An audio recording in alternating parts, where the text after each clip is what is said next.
लेकर आ रहा है, एकत्रित लेकर आ रहा है, ताकि हम हर एक व्यक्ति परमेश्वर के राज्य को आगे बढ़ा पाए। साथ ही साथ मैं आपसे कहना चाहता हूं कि परमेश्वर हम हर एक व्यक्तियों का इस्तेमाल करना चाहता है उसके राज्य के लिए। और मैं जानता हूं कि परमेश्वर आप में से हर एक व्यक्ति में रुचि रखता है कि वो आपका इस्तेमाल करे प्रभु के राज्य में। कुछ चीज़ें मैं आपके साथ शेयर करूंगा, कुछ बातें मैं आपके साथ शेयर करूंगा, और फिर हम और भी बहुत सारी बातों को देखेंगे। मैं चाहूँगा कि अगर आपने अपना मोबाइल फ़ोन ऑन रखा है तो उसे स्विच ऑफ कर लें या फ्लाइट मोड पर डाल लें।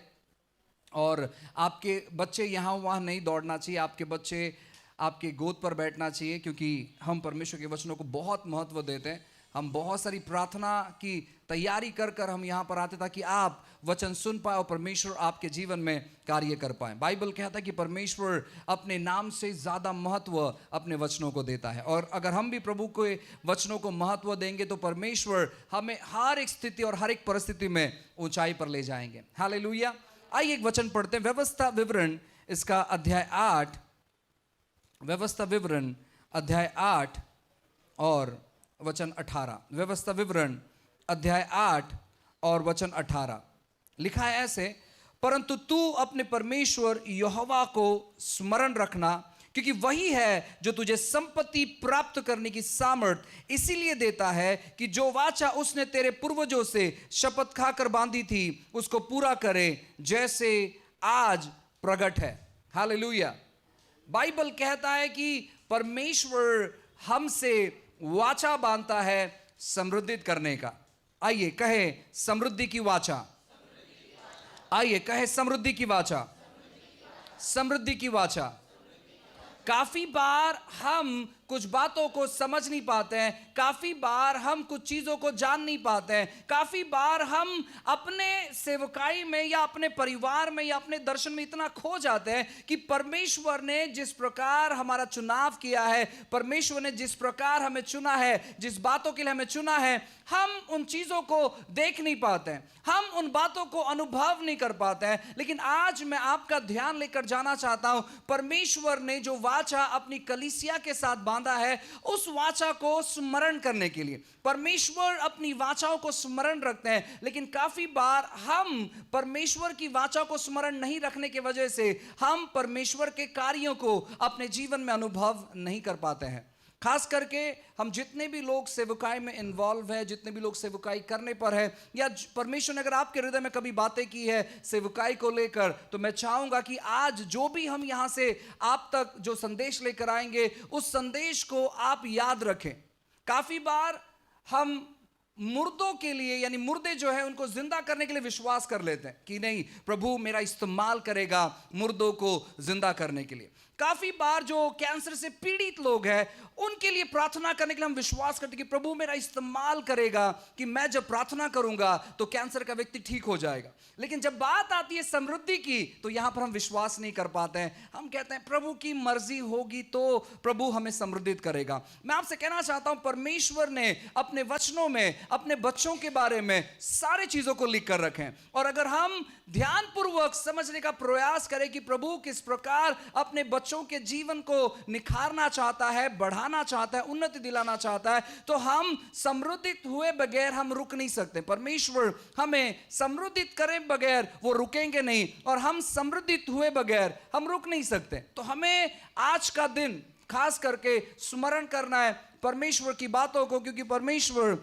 अपनी कलीसिया में समृद्धि लाना चाहता है। देखो, हम अंतिम दिनों में जीवन बिता रहे हैं, और इस अंतिम दिनों में जीवन बिताने के लिए हमें बहुत सारे चीजों की जरूरत है।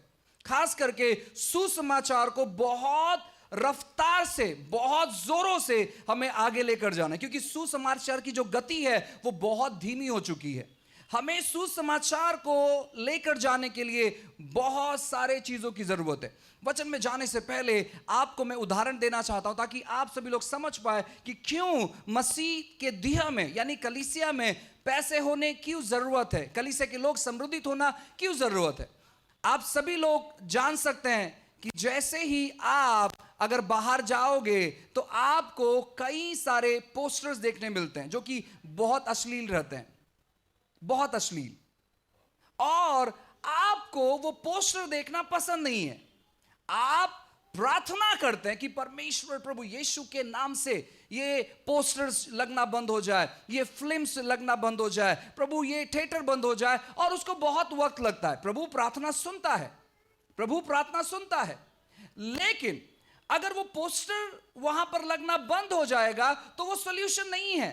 सॉल्यूशन क्या है? वहां पर कुछ तो अच्छा बात होना चाहिए। अगर गलत बात बंद हो जाता है तो उतना काफी नहीं है। गलत बात बंद होने के बाद वहां पर अच्छी बात शुरू होनी चाहिए। और मसीह के दिए में पैसे नहीं होने की वजह से हम थिएटर्स हायर नहीं कर सकते, लेकिन अगर हमारे पास पैसे आए तो जहां पर वो लोग गलत चीजें दिखा रहे हैं हम उसे अपने कब्जे में ले सकते हैं, उसे खरीद सकते हैं और बहुत सारी अच्छी बातें वहां पर कर सकते हैं, बहुत सारी सुंदर चीजें वहां पर कर सकते हैं, और उस चीज के द्वारा लोगों के जीवन में परिवर्तन और बदलाव आएगा। और उसी के वजह से परमेश्वर अपने लोगों को समृद्धित करना चाहता है।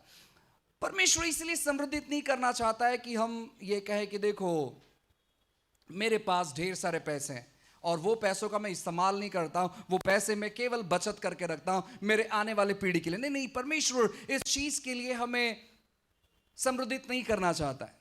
परमेश्वर हमें समृद्धित इसलिए करना चाहता है ताकि हम उसके राज्य को बढ़ाएं।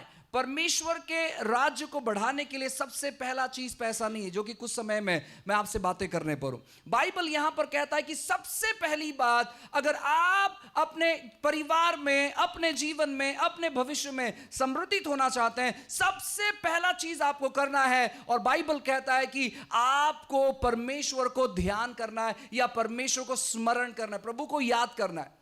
जब आप परमेश्वर के साथ अपना समय निवेश करना चालू करोगे, बाइबल कहता है वहीं से बुद्धि प्राप्त होता है, वहीं से बुद्धि की शुरुआत होती है। और बुद्धि क्या काम करता है मालूम है? बुद्धि आपको मदद करता है सही निर्णय लेने के लिए, बुद्धि आपको मदद करता है सही लोग के साथ जुड़ने के लिए, बुद्धि आपको मदद करता है हर एक बातें जो आप सुनते हो उसे एक्शन में लाने के लिए, बुद्धि आपको मदद करता है। और ये कब मिलेगा? जब आप परमेश्वर के साथ अपना समय निवेश करोगे।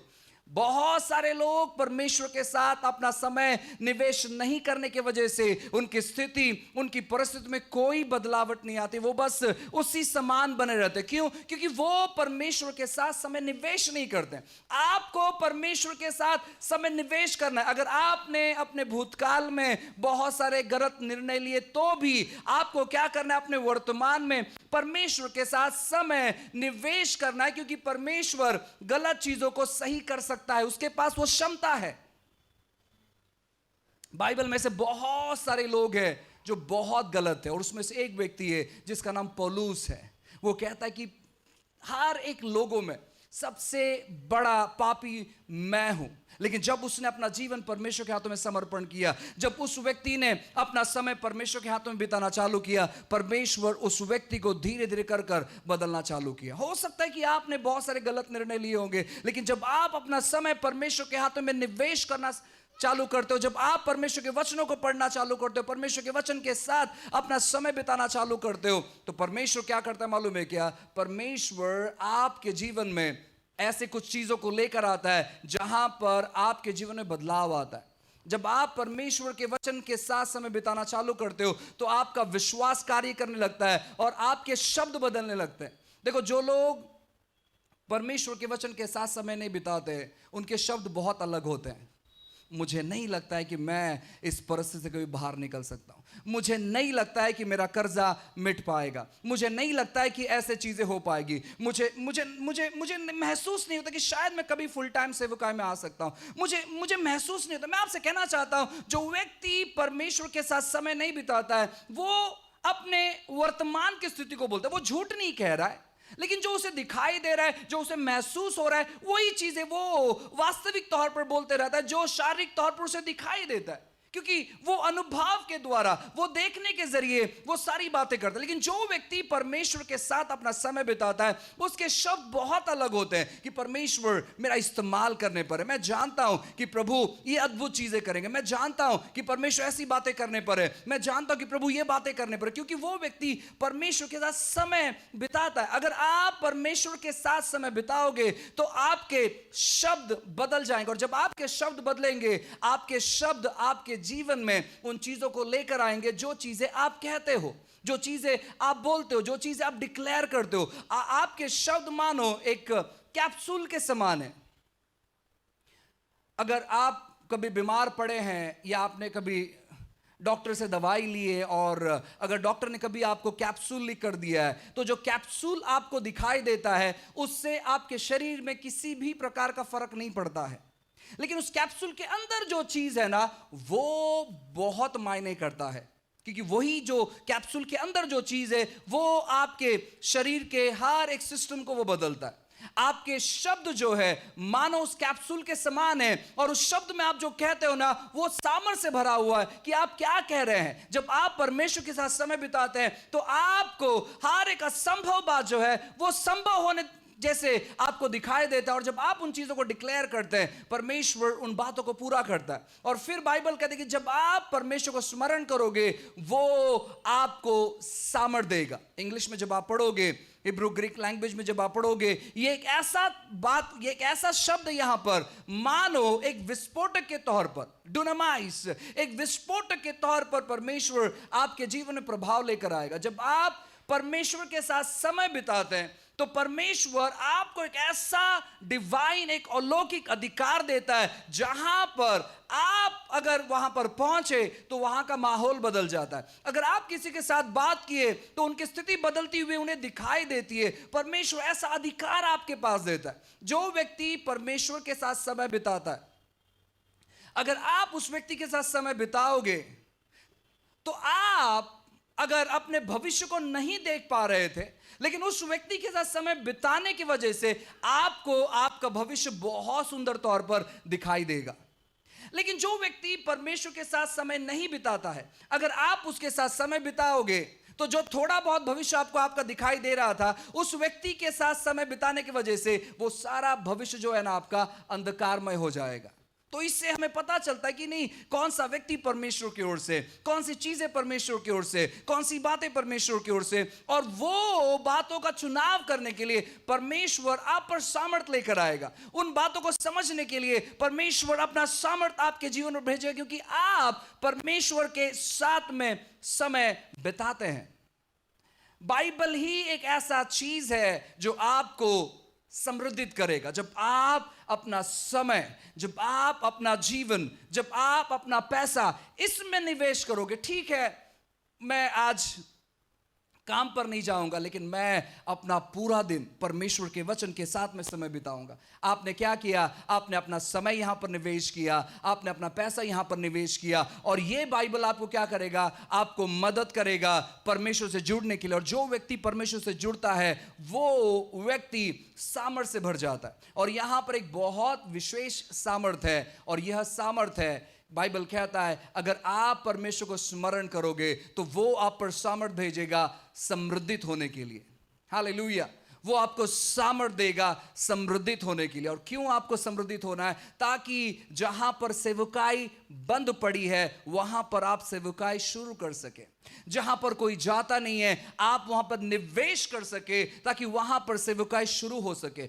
जो लोगों ने सुसमाचार सुना नहीं है, लेकिन आप समृद्धित होने की वजह से आप क्या करोगे? आप उन लोगों तक सुसमाचार लेकर जाओगे, या जो लोग सुसमाचार लेकर जा रहे हैं आप उन्हें संयोग करोगे आप समृद्धित होने की वजह से। अगर आप समृद्धित नहीं है और आपके पास दर्शन है कि आप कम से कम 1 लाख लोगों का अपने जीवन काल में उद्धार होता हुआ आपके परिवार के जरिए, आपके जीवन के जरिए आपको देखना, और आपके पास पैसे नहीं है, आप केवल प्रार्थना कर रहे हैं, आप कहते हो प्रभु मुझे पैसों की जरूरत नहीं है, मुझे कुछ नहीं चाहिए, मुझे केवल आप चाहिए। मैं आपसे कहना चाहता हूं ना, सुलेमान ने परमेश्वर से कहा, जब परमेश्वर ने उसे नींद में बातें की, ठीक है उसे दर्शन नहीं दिया था, उसने स्वप्न में देखा था।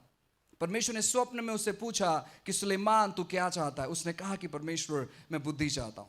फिर परमेश्वर ने कहा कि मैं बुद्धि तुझे जरूर दूंगा, लेकिन साथ ही साथ मैं समृद्धि भी दूंगा। उसने ऐसे कहा, नहीं नहीं परमेश्वर, मुझे समृद्धि नहीं चाहिए, मुझे केवल बुद्धि चाहिए। जो व्यक्ति बुद्धिमान है वो व्यक्ति परमेश्वर से समृद्धि की अपेक्षा करेगा और समृद्धि को ग्रहण करेगा। लेकिन जो मूर्ख व्यक्ति है वो व्यक्ति कहेगा, मुझे समृद्धि की जरूरत नहीं है, मुझे परमेश्वर आत्मिक चीजें चाहिए। मैं आपसे कहना चाहता हूं ना, बाइबल में जितने भी लोग हैं ये बहुत आत्मिक थे, लेकिन साथ ही साथ ये सब के सब समृद्ध थे।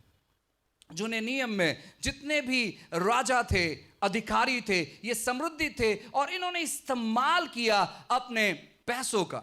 जब आप नए नियम में देखोगे यीशु मसीह के जो शिष्य थे, मैं आपसे कहना चाहता हूं ना, ये सबसे ज्यादा समृद्धि थे। मालूम है क्यों? क्योंकि वो इस तौर पर उन्होंने अपना जीवन समर्पित कर दिया कि परमेश्वर हमें कोई चीज की जरूरत नहीं है, हमें दो प्रकार से काम करना है। एक, जिस प्रकार जूने नियम में लोगों के पास अद्भुत तौर पर था, और नए नियम में जिस प्रकार लोगों ने अपना सब कुछ निवेश किया परमेश्वर के राज्य को बढ़ाने के लिए। और बाइबल कहता है कि उनके जीवन में किसी भी प्रकार की कमी घटी नहीं है, किसी भी प्रकार की।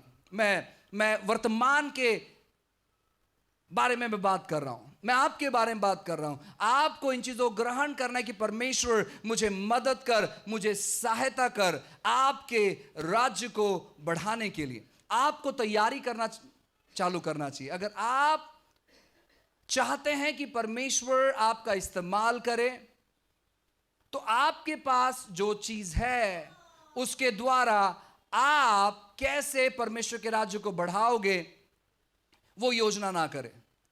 अगर आप परमेश्वर के राज्य को बढ़ाना चाहते हो, वर्तमान में आपके पास कुछ नहीं है, तो सबसे पहले परमेश्वर से दर्शन पाए कि प्रभु आप क्या चाहते हो मेरे जीवन में, मेरे जीवन के द्वारा आप क्या चाहते हो।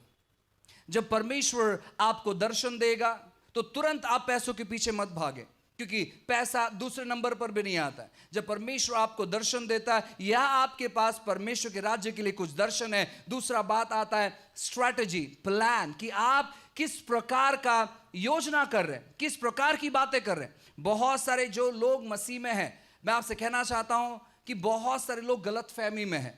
उनको लगता है कि बस यीशु मसीह के पास आ जाने के बाद परमेश्वर हमें समृद्धित करेगा, और पहले हमारे पास एक छोटा सा घर था, अब परमेश्वर मुझे मदद करेगा 2 महले घर बनाने के लिए, और फिर थोड़ा पैसा आएगा मैं 3रा महला बनाऊंगा, फिर थोड़ा पैसा आएगा मैं 4था महला बनाऊंगा, फिर थोड़ा पैसा आएगा बाजू की जो बिल्डिंग है वो खरीद लूंगा, फिर थोड़ा पैसा आएगा एक गाड़ी खरीद लूंगा, फिर थोड़ा पैसा आएगा दूसरा गाड़ी खरीद लूंगा। मैं आपसे कहना चाहता हूं, अगर आप इस प्रकार के केवल व्यक्ति है तो आप लालची है, और प्रभु लालची लोगों को पसंद नहीं करता है।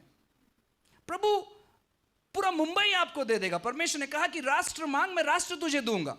परमेश्वर नहीं चाहता है कि आप पैसों के कब्जे में रहे। पैसा आपके कब्जे में होना चाहिए, आप पैसों कब्जे में नहीं होना चाहिए। आज काफी सारे लोग कलीसिया में जब आते हैं, बहुत सारे लोग पैसों कब्जे में हैं, वे खुले हृदय से दे नहीं पाते हैं। वे काउंट करते हैं, ये 10 का, और उनको परफेक्टली पता है कि ये 10 का नोट है, ये 20 का नोट है, ये 50 का हो सकता है, अच्छा ये 100 का। उनको एग्जैक्टली पता है कि कौन सा नोट है, कौन सा नोट है, ये एग्जैक्टली उन लोगों को पता है, और वो बराबर से वो निकालते हैं। और इतने माहिर लोग हैं, वो कहते नहीं पास्टर, बाइबल कहता है कि जब आपका एक हाथ दे तो आपके दूसरे हाथ को मालूम नहीं पड़ना चाहिए। सो वो क्या करते हैं, वो 10-20 रुपए का नोट पूरी तौर पर चूरा करते है ना, वो नोट देखकर ही आपको उल्टी आएगा, इस प्रकार का नोट का हालत करके वो ऑफरिंग में डालते हैं। मैं आपसे कहना चाहता हूं, परमेश्वर को आपके पैसों की जरूरत नहीं है। ये ना सोचे कि यीशु मसीह किसी प्रकार का कंगाल व्यक्ति है और उसको आपके ये 10-20 रुपए की जरूरत नहीं। आपका देना आपके दिल को दर्शाता है, और अगर आप इस प्रकार देने वाले लोग हैं तो आप लालची लोग हैं, और उसी की वजह से हम समृद्धि को अनुभव नहीं कर पा रहे। देखो, जब आप किसी भी सेवक के बारे में पढ़कर देखोगे, अगर वो इस पृथ्वी पर थे या बाइबल में के, आप देखो परमेश्वर ने जब उनको समृद्धित किया, उससे पहले भी वो बहुत उदार हृदय वाले लोग थे। एक महिला मुझे बाइबल में बहुत पसंद है, जिसका नाम रिबेका है। वो जानती नहीं थी कि उसका भविष्य कैसा होगा, लेकिन उसका हृदय देखो किस प्रकार है। बाइबल कहता है कि जब अब्राहम का दास वहां पर आया, उसने एक प्रार्थना की थी कि परमेश्वर जो मुझे और मेरे ऊंटों को पानी पिलाएगी वही मेरे मालिक के लिए बहू ठहरेगी, यानी अब्राहम की वो बहू ठहरेगी और इसहाक की वो बीवी ठहरेगी। और बाइबल कहते है जब वो प्रार्थना कर कर व्यक्ति आगे बढ़ता है कुएं के पास, वहां पर रिबेका उसे मिलती है और वो क्या करती है मालूम है क्या? उसको मालूम नहीं है व्यक्ति कौन है। वो कहती है कि सर मैं आपको भी पानी पिलाऊंगी और आपके ऊंटों को, केवल ऊंट को नहीं लेकिन ऊंटों को पानी पिलाओगी। ऊंट ऐसे ऐसे कहते हैं कि लगभग 250-300 लीटर पानी पीते हैं, एक ड्रम से भी ज्यादा पानी। और उसके पास काफी सारे ऊंट थे। और जब आप उस कुएं के बारे में जब पता करोगे तो वो कुआं कुछ ऐसा नहीं था कि जहां पर वो गई उसने अपना घड़ा या हंडा उसने कुएं में डाल दिया और उठाकर लेकर आई, उसने पानी पिलाया, ऐसा बिल्कुल भी नहीं था। वो कुआं, ऐसे कहा जाता है कि उस कुएं में सीढ़ियां लगी हुई थी, तो वो सीढ़ियों से नीचे उतरती, वो पानी का घड़ा भरती, वो ऊपर आती और वो ऊंटों को पानी पिलाती, और फिर वो वापस नीचे जाती, वापस घड़ा भरती, वापस ऊपर आती, वापस पानी पिलाती। और ऐसे काफी समय तक उसने किया, काफी टाइम उसका हो गया। उसको मालूम नहीं कि वो क्यों कर, लेकिन उसका हृदय बहुत सुंदर था, उसका हृदय बहुत अच्छा था। और परमेश्वर ने कहा ये परफेक्ट है, ये परफेक्ट है, ये उदार हृदय वाले लोगों को ही मैं ढूंढ रहा था और इसने उदारता का हृदय दिखाया, इसलिए मैं अब इसका इस्तेमाल करूंगा यीशु मसीह के वंशावली में इसका नाम दर्ज करने के लिए। हालेलुया। आपके पास पैसे नहीं हो सकते, ठीक है, आपके पास कुछ पैसे, लेकिन जो चीजें परमेश्वर ने आपको दिया, यहां पर ऐसा कोई भी व्यक्ति नहीं है जिसको परमेश्वर ने कुछ नहीं दिया है। हम हर एक व्यक्ति को अपने क्षमता के अनुसार कुछ ना कुछ चीज मिला है और उसे सर्वोत्तम तौर पर हमें परमेश्वर के लिए इस्तेमाल करना। और जैसे आप उन चीजों को इस्तेमाल करोगे, परमेश्वर आपको लोगों के साथ जोड़ता रहेगा। एक्चुअली देखा जाए, सच में देखा जाए तो हमको पैसों की जरूरत नहीं है, क्योंकि ना ही तो हम पैसा पहनते हैं, ना ही तो हम पैसा खाते हैं, हमें पैसों की जरूरत नहीं है। पैसों का जो एक्सचेंज होता है, पैसों के द्वारा जो चीज हम खरीदते हैं, वो चीजों की हमें जरूरत है। हमें ग्रोसरी की जरूरत है, हमें घर की जरूरत है, हमें कपड़े की जरूरत है, हमें गाड़ी की जरूरत है। जो पैसा एक्सचेंज करता है वो चीजों की हमें जरूरत है। अब सोचो, आप बहुत उदार हृदय से आप परमेश्वर के सामने और आप प्रभु के लिए सेवकाई कर रहे हैं। किसी व्यक्ति ने आपको देखा और कहा कि मैं बहुत प्रभावित हो गया आपके सेवकाई को देखकर, मैं आपके लिए क्या कर सकता हूं। और आप कहते हो कि कोई कुछ करने की जरूरत नहीं है, आप आए हमारे साथ, आप हमारे साथ आज लंच करें। और वो व्यक्ति आपके घर में आता है लंच करने के लिए और वो देखते हैं कि आप यहां पर रहते हैं। आप कहते हैं हाँ मैं यहीं पर रहता हूं, प्रभु ने बहुत अच्छा घर मुझे दिया है, लेकिन उसके मन में परमेश्वर बात करता है और कहता है कि नहीं नहीं नहीं, इस व्यक्ति को एक घर खरीद कर दे। और आपके लिए मानो वो सपना है, आपने सोचा नहीं घर खरीदने के बारे में, आप सोच रहे कि प्रभु की सेवकाई आप ईमानदारी से कैसे करें। और उस व्यक्ति के मन में आया कि परमेश्वर ने उसे कहा कि वो आपको घर खरीद कर दे। अब जो करोड़ों रुपया घर है वो आपको मुफ्त में मिल जाता है क्योंकि आप सेवकाई कर रहे हैं।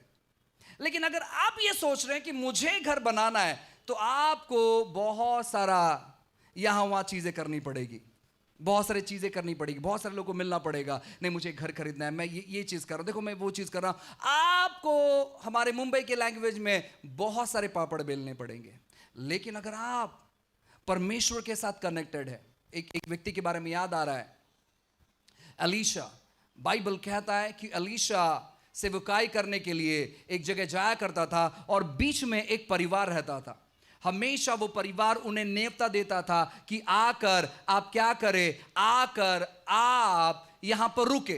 कुछ समय बीत जाने के बाद उस परिवार ने क्या किया मालूम है क्या? अपने ऊपर के माले में अलीशा के लिए कमरा बनाया। वहां पर कोई नहीं रहता था सिवाय उस सेवक के। उस सेवक के लिए विशेष घर बनाया गया, विशेष कोठरी बनाई गई जहां पर वो सेवक आकर रह पाए। परमेश्वर ने इस प्रकार बहुत सारे लोगों के जीवन में परिवर्तन लाया। मैं काफी सारे जगह पर सेवकाई के लिए गया हूं। बहुत सारे जो विश्वासी लोग हैं वो एक कमरा बनाते हैं और वो उस कमरे में कोई उनके परिवार के लोग नहीं रहते हैं, कोई रिश्तेदार नहीं रहते हैं। अगर कोई सेवक उनके शहर में आता है तो वो कमरा है ना उस सेवकों के लिए इस्तेमाल करते हैं। मैं जब ऐसे लोगों को मिला मैं प्रभावित हो गया। मैंने कहा परमेश्वर ऐसी बातें हमारे मुंबई में होनी चाहिए, ऐसी बातें हमारे शहर में होनी चाहिए। और मैं तब से मेरा यह सपना है कि परमेश्वर ऐसी जगह हमें दे जहां पर केवल वहां पर सेवक लोग आकर रहे, हमारे मुंबई के लोगों के हृदय में ऐसी बातें डाले। और ये कब होगा मालूम है? जब आप अपने उद्धारता के हृदय को बताओगे, जब आप अपने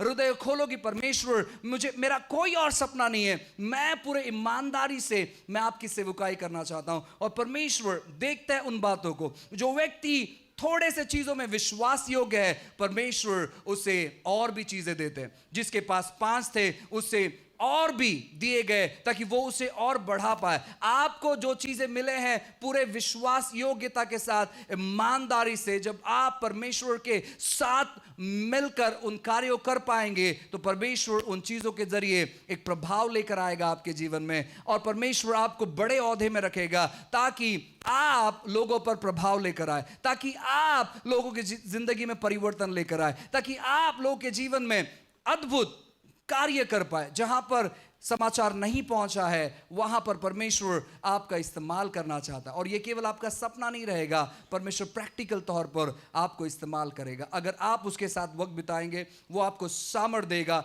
समृद्धित होने के लिए, और आप उन पैसों का इस्तेमाल करेंगे परमेश्वर के राज्य में अनेक लोगों को लेकर आने के लिए। हालेलुया। परमेश्वर ऐसी बातें करेगा। मैं विश्वास करता हूं कि अंत के दिनों में परमेश्वर ऐसी चीजों करेगा, क्योंकि बहुत सारा पैसा यूं ही पड़ा हुआ है, बहुत सारा जगह यूं ही पड़ा हुआ है। आप चाहिए तो, अगर मेरा झूठ लगता है, आप जाकर देखिए रोड पर बहुत सारी बिल्डिंग खाली पड़ी हुई है, बहुत सारी जगह खाली पड़ा हुआ है, बहुत सारे बैंक में पैसा यूं ही पड़ा हुआ है।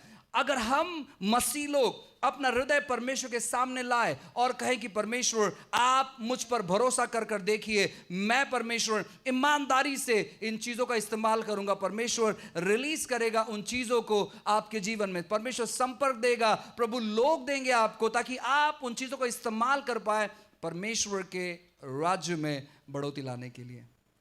Hallelujah, praise the Lord. क्या आप लोग तैयार हैं? आपको तैयारी करना है बड़ी, क्योंकि परमेश्वर हमारे मुंबई में कुछ तो बड़ी चीज़ें करने पर है, कुछ तो बड़ी बातें करने पर है। हम जब अपना हृदय, अपना जीवन परमेश्वर के हाथों में समर्पण करेंगे, प्रभु अद्भुत तौर पर हमारा इस्तेमाल करेगा बहुत सारे महान और बड़े परिवर्तन को लाने के लिए। हालेलुया। आइए अपनी आंखों को बंद करें, प्रभु को हम धन्यवाद दें, परमेश्वर के नाम को ऊंचाई पर उठाएं, प्रभु के सामने अपने हृदय को उंडेलें। हम कहें कि परमेश्वर हम तैयार हैं, हम तैयार हैं प्रभु जी। अपना व्यक्तिगत उद्देश्य को आप थोड़ा सा साइड में रखकर परमेश्वर के उद्देश्य को ग्रहण करें। जब आप परमेश्वर के वचन के साथ समय बिताओगे तो वो वचन आपको समृद्धित करेगा। होने दो कि आपका प्राण समृद्धित होने पाए।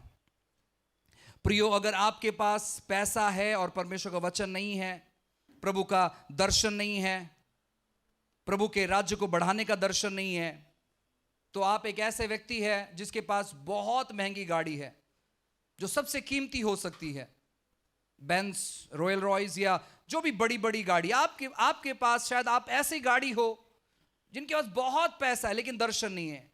आप एक ऐसे गाड़ी के समान है जिसका ढांचा पूरी तौर पर मजबूत है, सुंदर है, लेकिन वो गाड़ी का मोटर नहीं है, वो गाड़ी में किसी प्रकार का मोटर नहीं है। आप बाहर से बहुत अच्छे हो लेकिन आप एक ही जगह पे स्टैग्नेंट है, आप हिल नहीं सकते मोटर नहीं होने की वजह से। आपके पास दर्शन होना चाहिए प्रभु के राज्य के प्रति। जब आपके पास दर्शन होगा तो मैं आपसे कहना चाहता हूं, अच्छी अच्छी चीजें, अच्छे अच्छे लोग आपके संपर्क में आएंगे, लोग आपको संयोग करेंगे, लोग आपको मदद करेंगे। लोगों के मदद का इंतजार मत करें कि प्रभु आप मेरे जीवन में लोगों को भेज और फिर मैं आपके राज्य को बढ़ाऊंगा। प्रभु कहता नहीं, तो शुरुआत कर, मैं भेजूंगा लोगों को, मैं तैयार करूंगा, मैं पैसा लेकर आऊंगा। ये सारी बातें जो है वो परमेश्वर की है, और परमेश्वर कहता है कि वो प्रबंध करने वाला परमेश्वर है, वो प्रोवाइडर है, वो प्रबंध करता है। प्रभु, हम आपके नाम की स्तुति करते हैं, आपके नाम को ऊंचाई पर उठाते हैं। आप महान हैं परमेश्वर, आप अद्भुत है प्रभु जी, आपके समान और आपके तुल्य कोई नहीं है प्रभु जी। परमेश्वर, हम काफी बार अपनी मेहनत और अपने शक्ति के द्वारा चीजों को करना चाहते हैं, और काफी बार हम हार भी जाते हैं प्रभु जी। लेकिन हमें मदद कर, हमें सहायता कर प्रभु, आपके वचन के मार्गदर्शन के अनुसार परमेश्वर उन बातों को हम करने पाए जो आप चाहते प्रभु जी, उन बातों को हम अनुभव करने पाए जो आपने योजना की है परमेश्वर। प्रभु जी आपने अनुग्रह किया, धन्यवाद देते हैं। चीजों को, स्थिति को, परिस्थितियों